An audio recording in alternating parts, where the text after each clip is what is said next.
Well, I was looking through my stash of Formica, and I was hoping I could find some kind of a dark color, like a black or something like this, enough to do.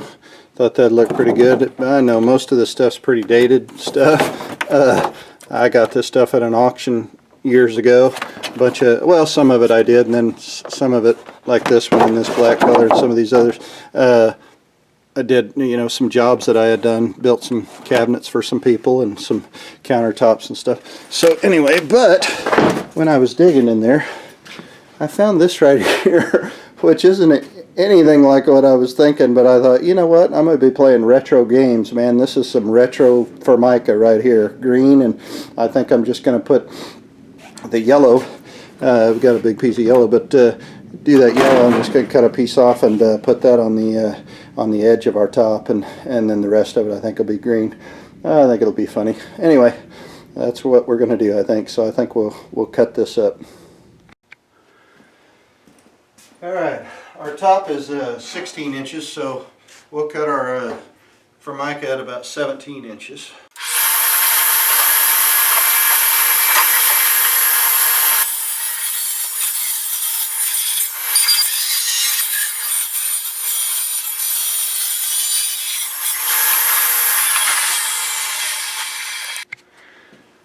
Alright, my saw doesn't go up to 36 or 37 inches to be able to cut this off, so we'll just do this another way. Our top is 36 inches long, so I'm cutting this at 37. I've already marked it here. I'm going to use one of these right here.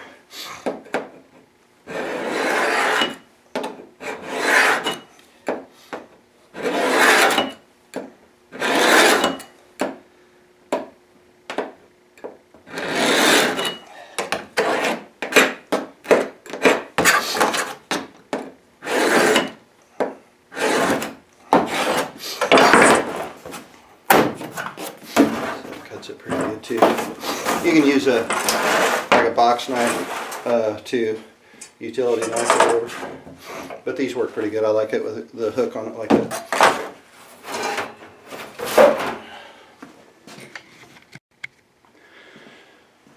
All right, so this will get the bottom and the front, and I've measured this at 35 inches. The bottom of that is 34 inches.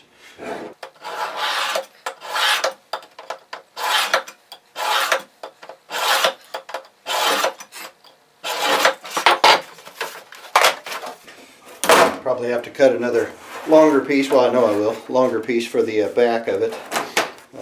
I'll be able to get the sides out of this one here. So.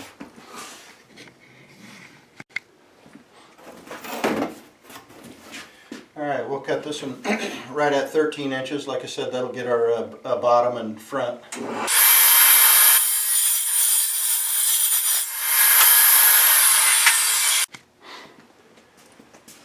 And we'll cut two of these at 6 inches. This will be for our sides.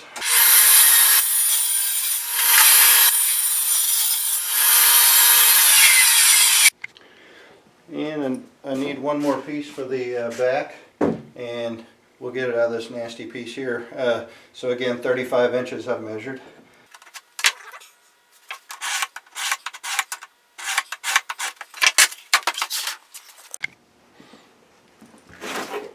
And this is already set at 6 inches.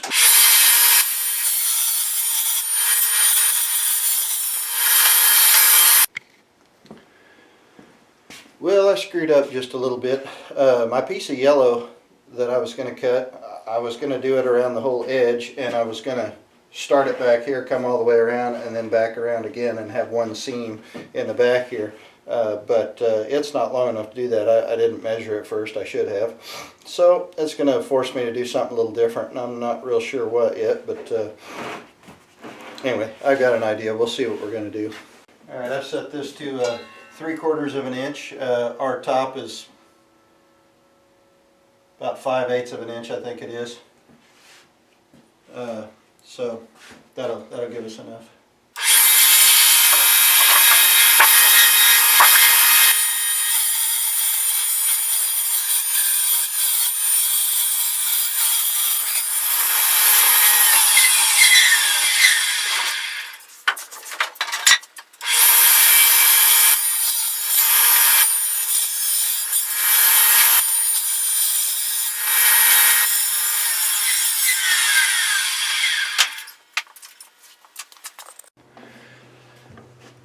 Alright, so since our yellow piece isn't long enough to go all the way around the edge, I'm going to put it yellow on the sides. I'm going to add just a little bit of green in here. I could add more yellow and have a couple of seams, but since I have to do this, I'm just going to put a little piece of green in here. So anyway, that's what I think I'm going to do. Put a section of probably about 7 inches. I was already looking at it, so I think that's what I'll do.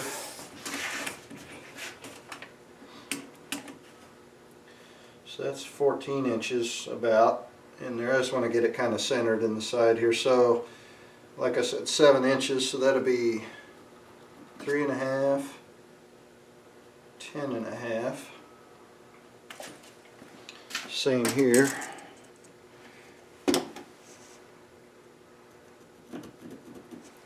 3.5, 10.5.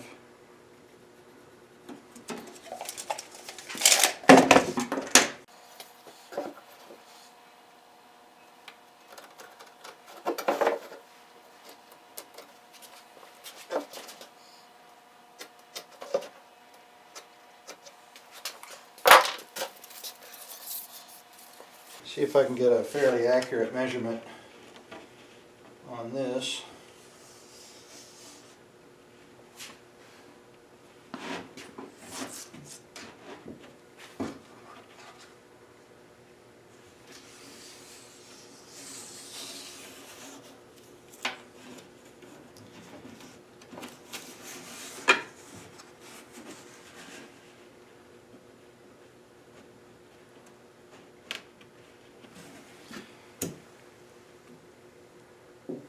.43 inches, right on the money, or at least that's close enough anyway.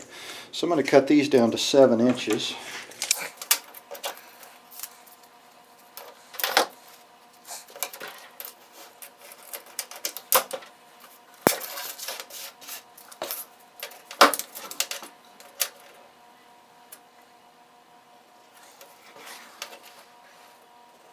I'll measure that again. Actually, we got to put some straight edges on these first, but I'll get this kind of close.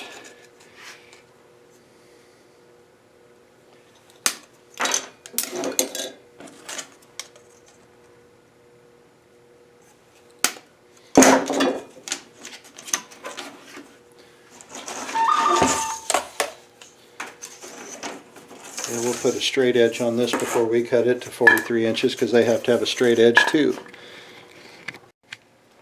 Alright, so we'll use the router table to cut our straight edges in our piece of Formica.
Sorry, I'm kind of blocking the camera. This thing's kind of an unruly little piece of Formica here. I just measured that to 43 inches.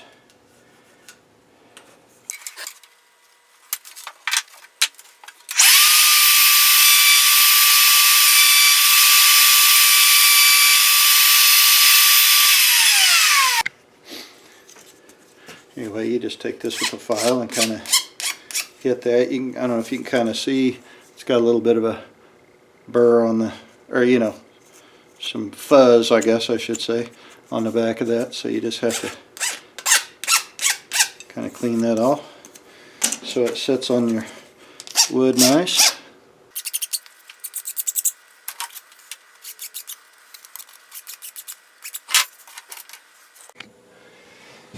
Alright, I've got some contact cement. I don't know if you can tell it or not. But anyway, just regular contact cement for Formica and that stuff. I got us in a little paint booth here. It is cold outside, so I got some heat going in here. So, little paint pan there. I like to roll on the contact cement rather than use a brush. I think it works a lot better. Brush, I don't know, I like this, you know, I'm just going to use just a paint roller here, a little short paint roller here. That was a full-size roller, I cut it down, but because I don't need that such a wide surface. But anyway, I like it because it puts sort of a texture on the whatever it is you're putting on your surface, and I like that, so, rather than the brush.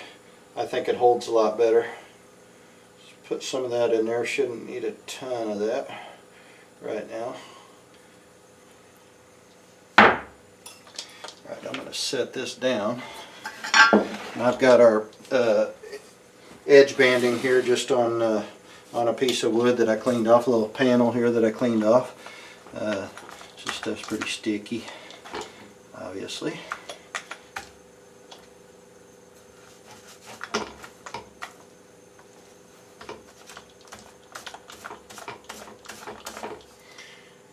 Alright.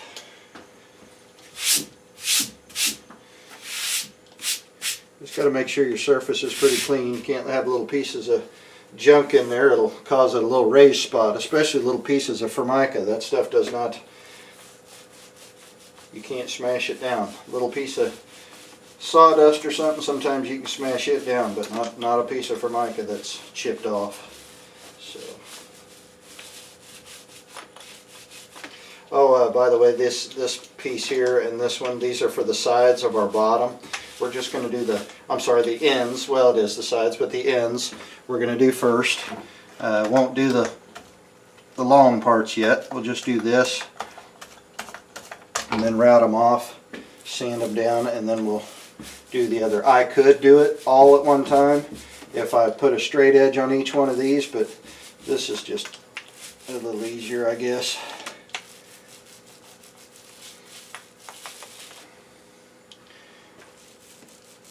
Got some propane heaters working in here, and this stuff is pretty flammable. Probably not the best idea to be having this in here, but anyway.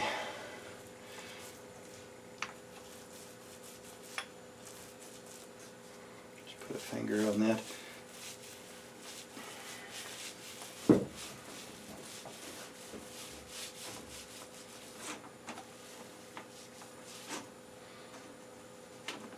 Plenty.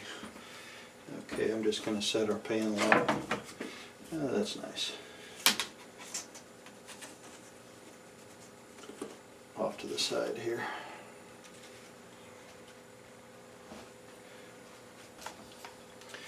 Alright, I'm just going to do this all the way around.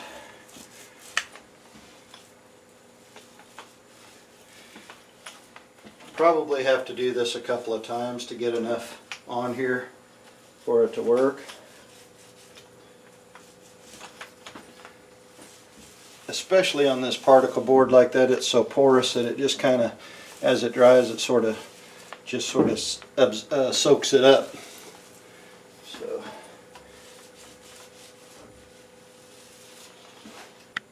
alright, now we'll do the end of our box.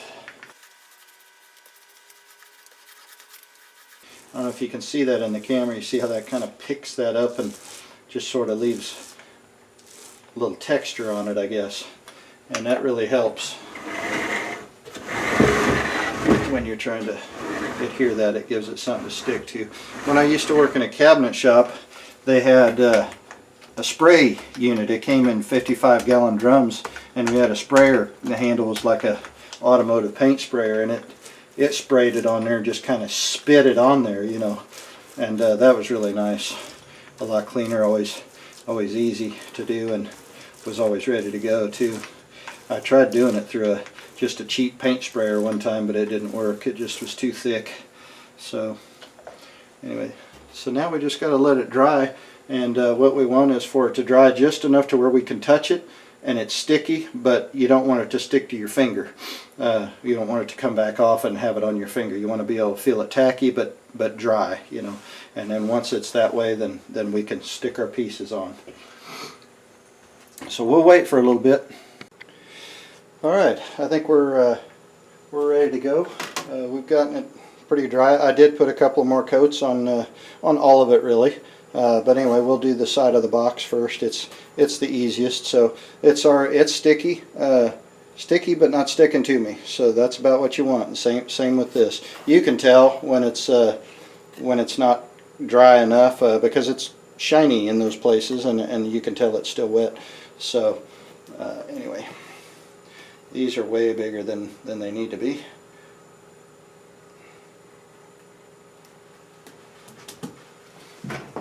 Got a little roller here.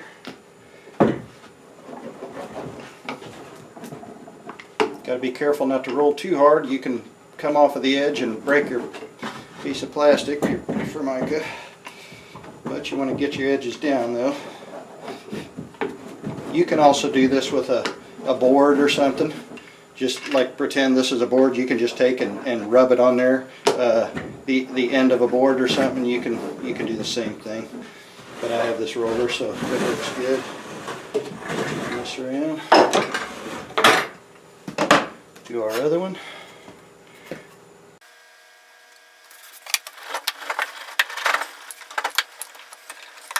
Sorry, I know the light's not very good in here. So this is not ideal conditions. This should be done in warmer weather. Alright, this is going to be just a little bit harder to do this. And alright, here's our piece of yellow, and this is our 43-inch piece. It's got the straight edge on both edges. I've got my line here.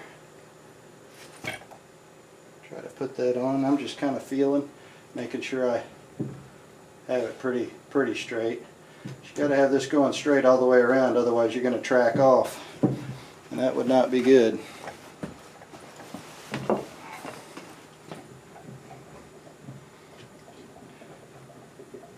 Now, this is too much of a radius for that to go around, so I've got my heat gun right here. Just going to heat that up.